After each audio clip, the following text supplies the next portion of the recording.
Good morning, students. Myself Naveen Kumar. I am assistant professor in SDIT College Dosa.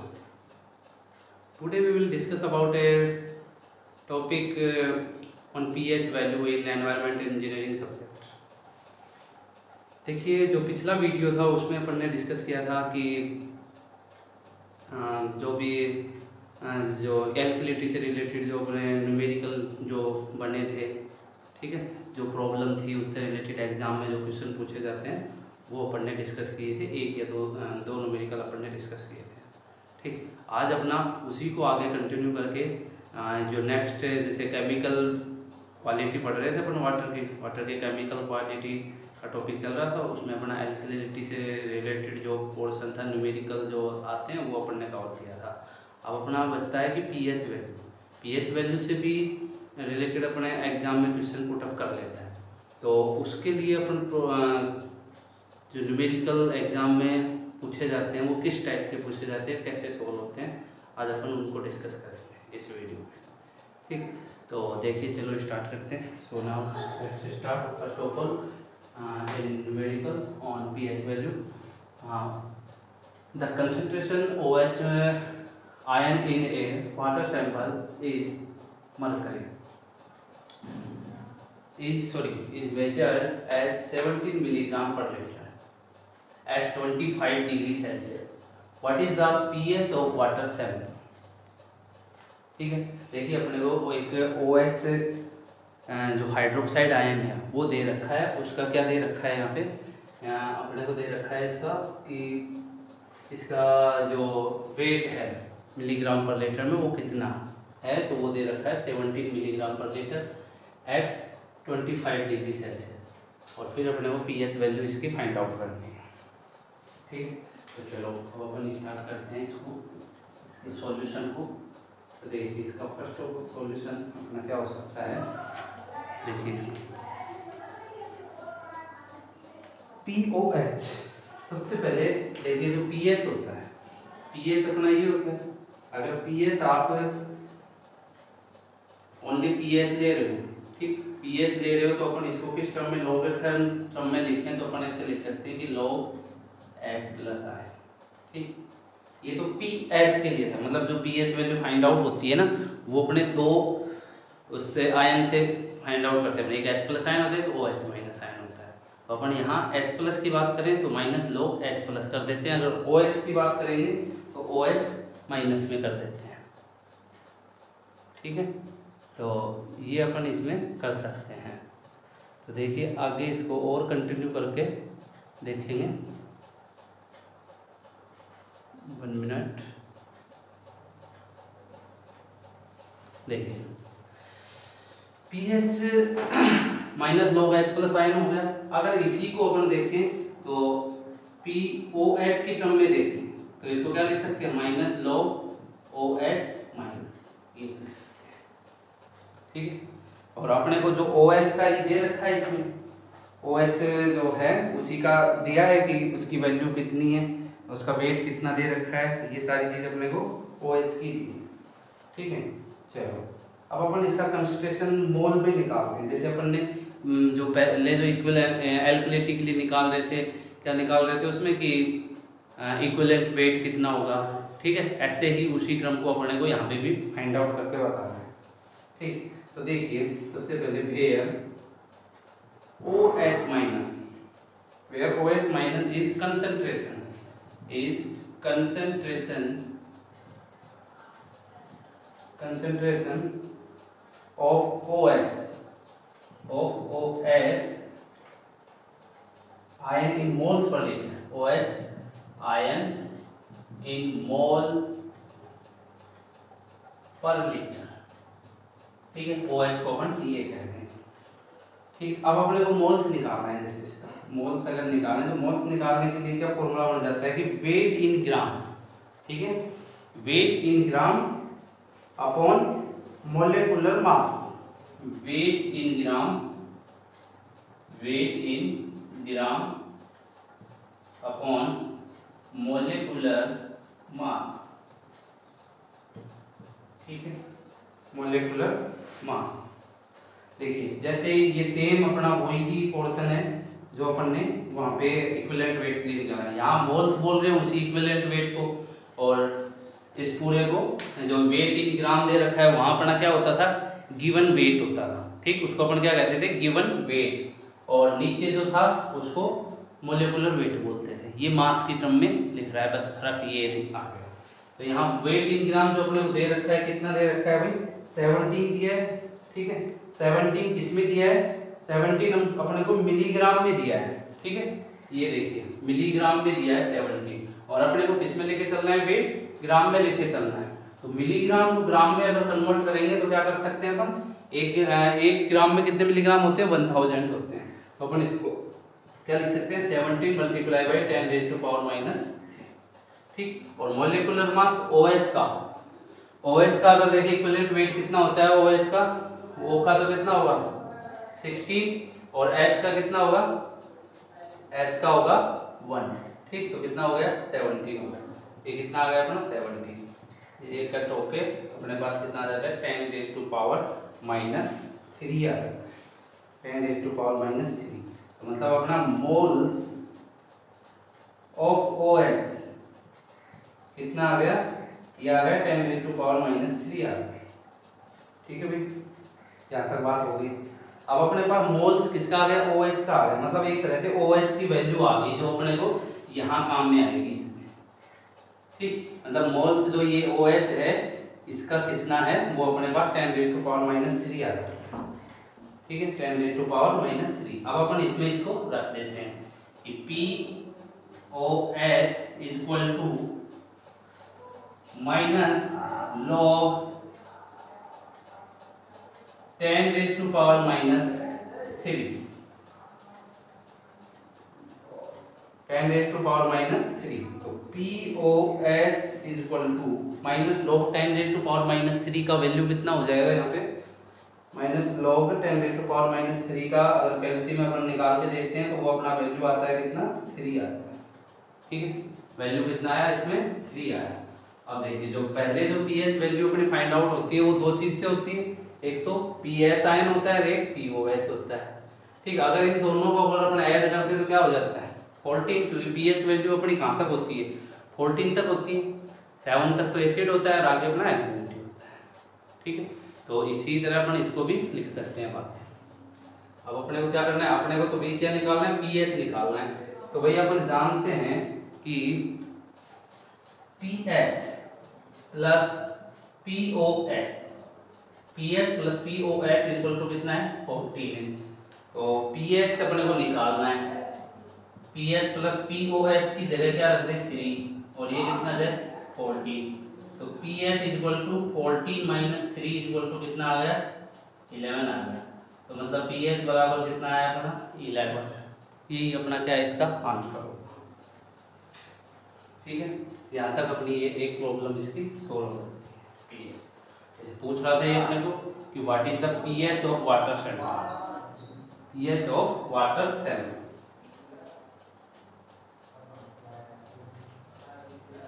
ठीक है, तो ये आ गया अपना pH,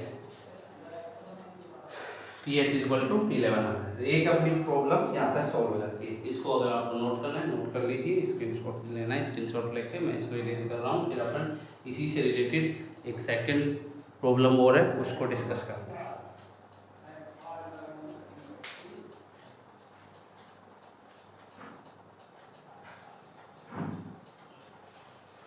चलो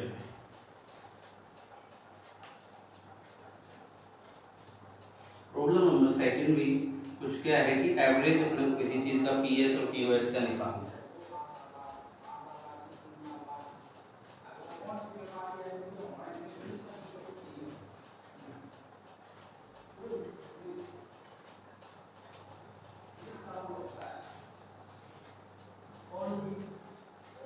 देखिए प्रॉब्लम नंबर सेकंड क्या कहती है कि in a water treatment plant, in a water treatment plant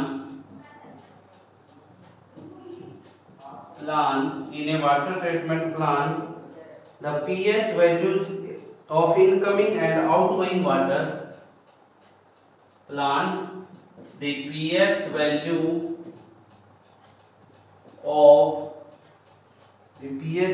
of incoming and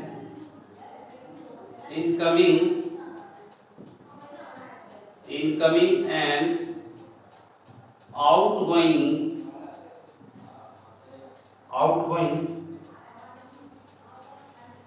waters are 7.2 and 8.4 respectively.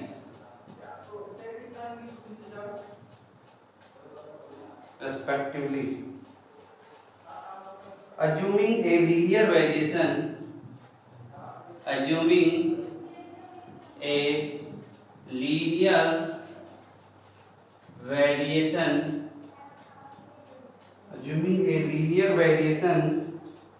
of pH with time,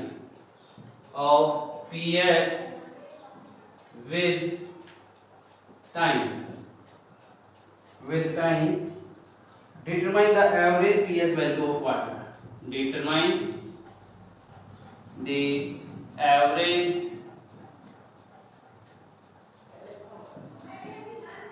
pH value of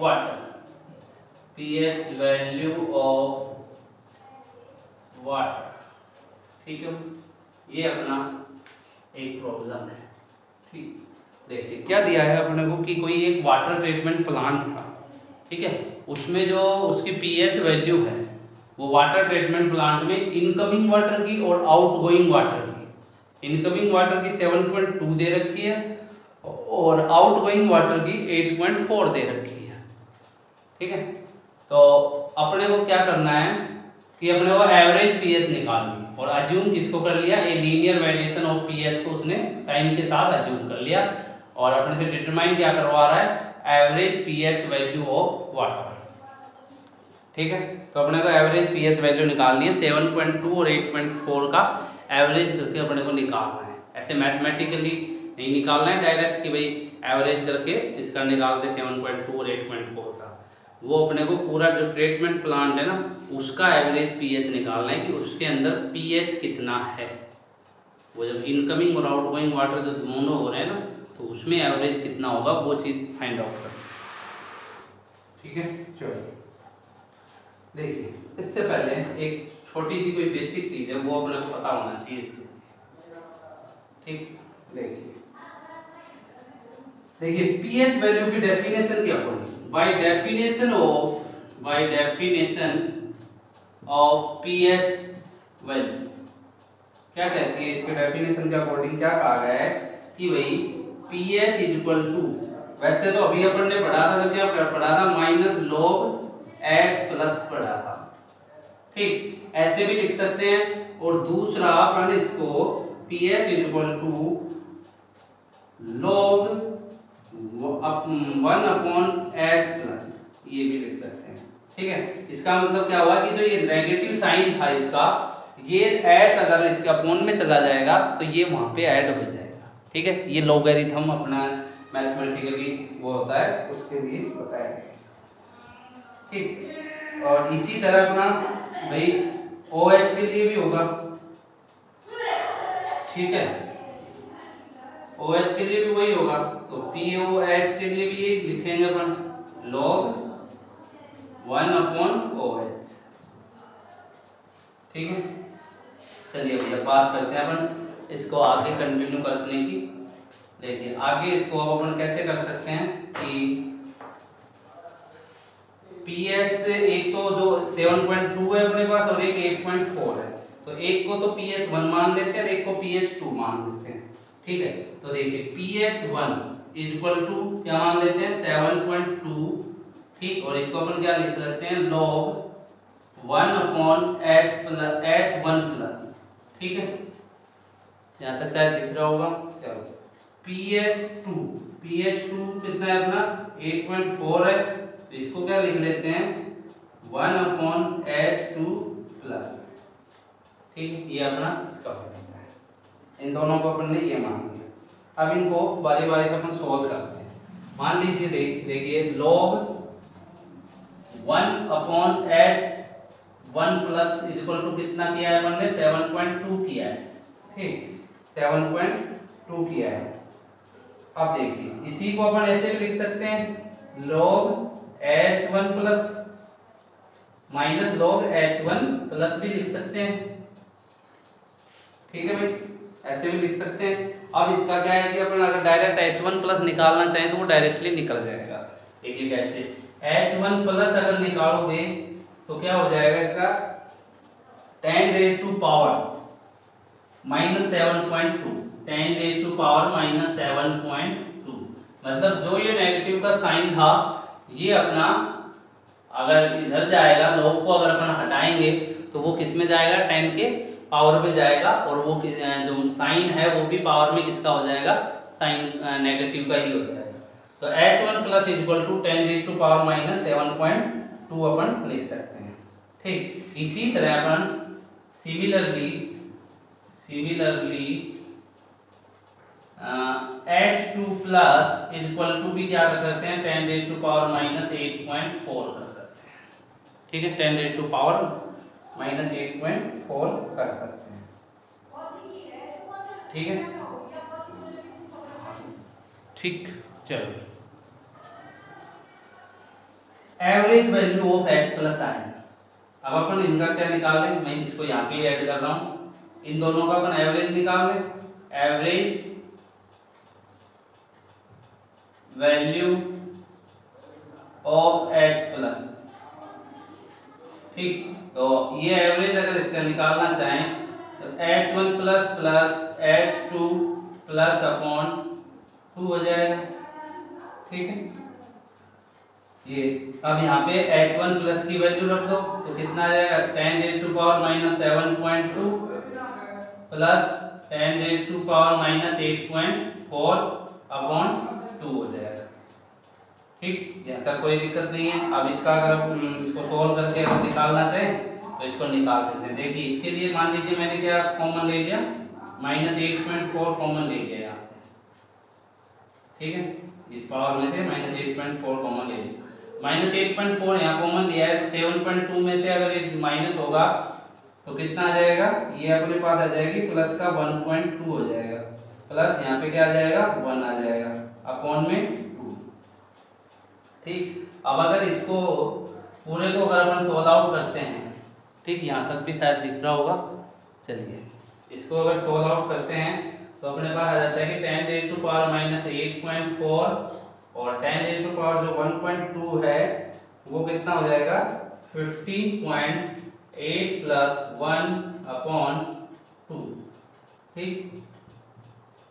इसको और अगर सोल्व आउट करते हैं तो ये फाइनली कितना आ जाता है अपने पास 8.4 into 10 raise to power -8.4 into 10 raise to power -8.4, ये अपना फाइनल इसका क्या आ जाता है h एवरेज h प्लस आ जाता है, ठीक। चलो यहाँ तक का थोड़ा लिख लीजिए या फिर स्क्रीनशॉट ले लीजिए, मैं इसको इरेज कर रहा हूँ।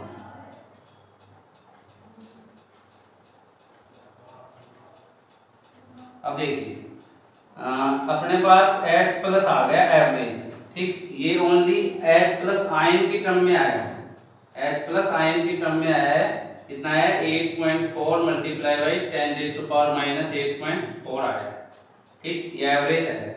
अब अगर इसका अपन लॉगरिथम के रूप में निकालें तो लॉगरिथम अगर इसका निकाल के देखेंगे तो अपन क्या कर सकते हैं भाई, ph अगर इसका आप निकालें ph लेके चलें तो क्या होता है कि log 10 1 अपॉन h प्लस ये होता है, तो इसके अंदर वैल्यू पुट अप कर दीजिए। अब तो h प्लस की कितनी है 1 upon 8.4 multiply by 10 raise to power -8.4, ठीक।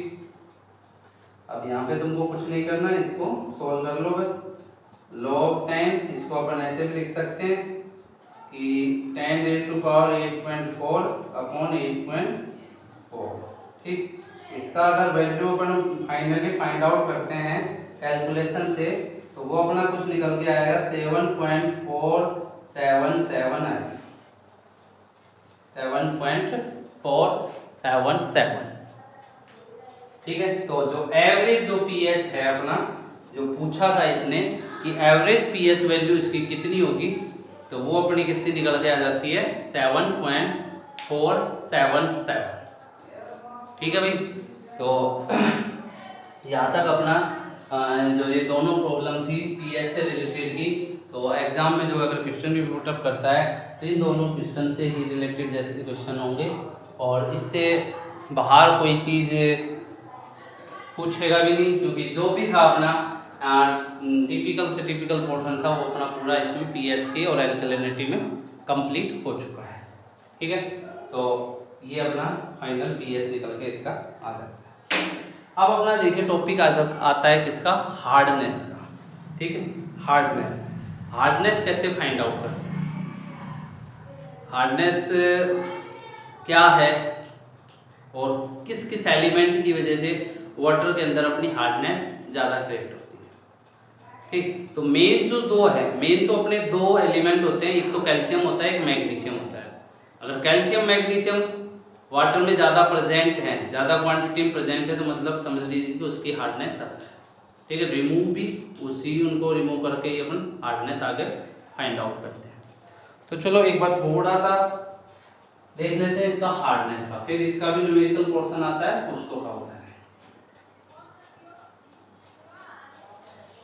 हार्डनेस देखिए, हार्डनेस जो फाइंड आउट करते हैं ना, वो दो टाइप से हार्डनेस फाइंड आउट करते हैं। एक तो अपना कार्बोनेट हार्डनेस होता है, एक नॉन कार्बोनेट, मतलब जैसे कि एक टेम्परेरी हार्डनेस और एक कार्बोनेट हार्डनेस, ऐसे कुछ होता है। ठीक।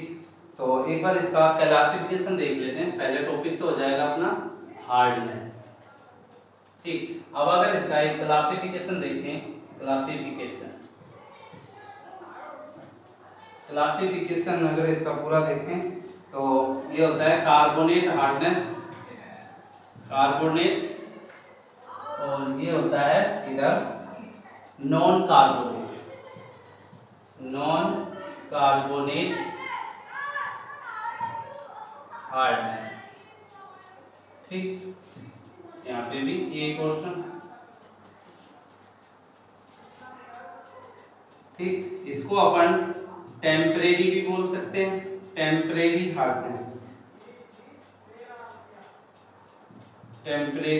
हार्डनेस भी कह सकते हैं इसको। ठीक है। और इसको अपन बोल सकते हैं परमानेंट हार्डनेस।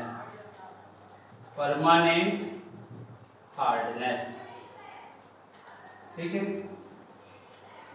और इसमें जो कार्बोनेट हार्डनेस में जो अपने एलिमेंट आते हैं वो भी दो आते हैं। एक तो आता है CO3 कार्बोनेट और एक आता है HCO3 बाइकार्बोनेट होता है।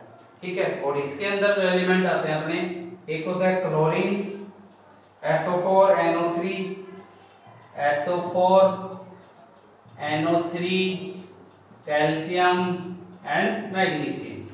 ये पोर्शन अपने किसमें आते हैं, नॉन कार्बोनेट हार्डनेस में आते हैं। ठीक है। तो ये अपना पूरा हार्डनेस का एक जो क्लासिफिकेशन है, जो पोर्शन उसमें आता है वो अपना इसके अंदर आ जाता है। ठीक। और भी जैसे एलिमेंट अपन इसमें यूज होते हैं, जैसे कि भाई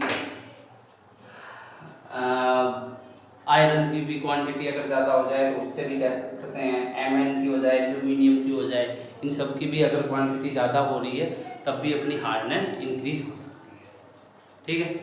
तो हार्डनेस का कुछ पोर्शन अपना यही था। इसका जो आगे का पोर्शन है, जो इसके न्यूमेरिकल पोर्शन से रिलेटेड होगा, न्यूमेरिकल इसमें से पक्का पुटअप होता है, इसमें न्यूमेरिकल पक्का पूछता है, पक्का ही आता है कि पूछ लेता है कि टोटल हार्डनेस निकालिए, कार्बोनेट और बाइकार्बोनेट को भी फाइंड आउट करके, कार्बोनेट को भी सॉरी, और नॉन कार्बोनेट हार्डनेस को फाइंड आउट करके टोटल निकालना है तो दोनों को ऐड कर दीजिए। तो ऐसे करके अपना हार्डनेस का पूरा न्यूमेरिकल पोर्शन से एक क्वेश्चन पुटअप पक्का होता है। ठीक है। तो और अपन आगे जो भी इसमें है न्यूमेरिकल से रिलेटेड पोर्शन वो आगे करेंगे। इसका बेसिक मैंने आपको बता ही दिया है। एक बार अगर इसको आप नोट करना चाहो तो स्क्रीनशॉट ले सकते हो। ठीक है। चलो, तो और आगे का जो भी पोर्शन है अपन नेक्स्ट वीडियो में इसी को आगे कंटिन्यू करके केमिकल क्वालिटी हैं उनको फिनिश करेंगे। आज के लिए अपना इतना ही था। Thank you.